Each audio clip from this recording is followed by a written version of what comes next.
ሰለፊዎች በሙሉ አልቃይዳ ናቸው አይባልም። ይስተት ነው፣ ወንጀል። ነገር ግን አልቃይዳዎቹ በሙሉ ሰለፊዎች ናቸው።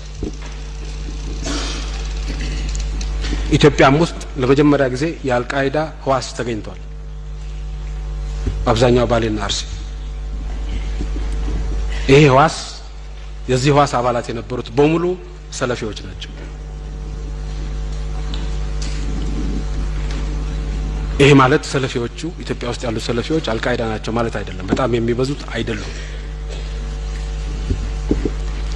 በተመሳሳይ መልኩ አንዳንድ የሰለፊ እምነት ሰለፊ አንዳንዶቹ ወሃቢ የሚሏቸዋል። ትክክለኛ አገላለጽ ላይሆን ይችላል ወሃቢ የሚለው ቃል። እነዚህ ሰለፊዎቹ በተለያየ መንገድ ኢትዮጵያ ውስጥ አብዛኛው ህዝብ ሙስሊም ነው። ስታቲስቲክስ ያቀረበው መረጃ ውሸት ነው። አብዛኛው ህዝብ ሙስሊም ስለሆነ የእስላም መንግስት ነው መቋቋም ያለበት የሚል ቅስቀሳ በሰፊው ነው የሚካሄደው በእነዚህ አክራሪዎች። በሙስሊሙና በክርስቲያኑ መካከል የቆየው መቻቻል ማውገዝ ማጥፋት ነው ስራው።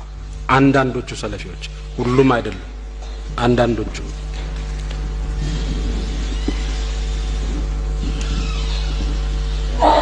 እነዚህ ሰዎች ምን እንደሚያደርጉ ከሰለፊዎች ውስጥ ጫፍ የረገጡት ምን ሊያደርጉ እንደሚችሉ በአገራችን ምልክቱ እያየን ነው።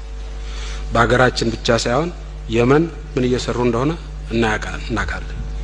ግብጽ 24% ድምጽ ያገኘው አልኑር የሚባለው ፓርቲ ሰለፊ ነው። ግብጽ ላይ ምን እየሰራ እንደሆነ እናውቃለን። ሊቢያ ላይ ምን እየሰራ እንደሆነ እናውቃለን። ሲሪያ ላይ ምን እየሰራ እንደሆነ እናውቃለን።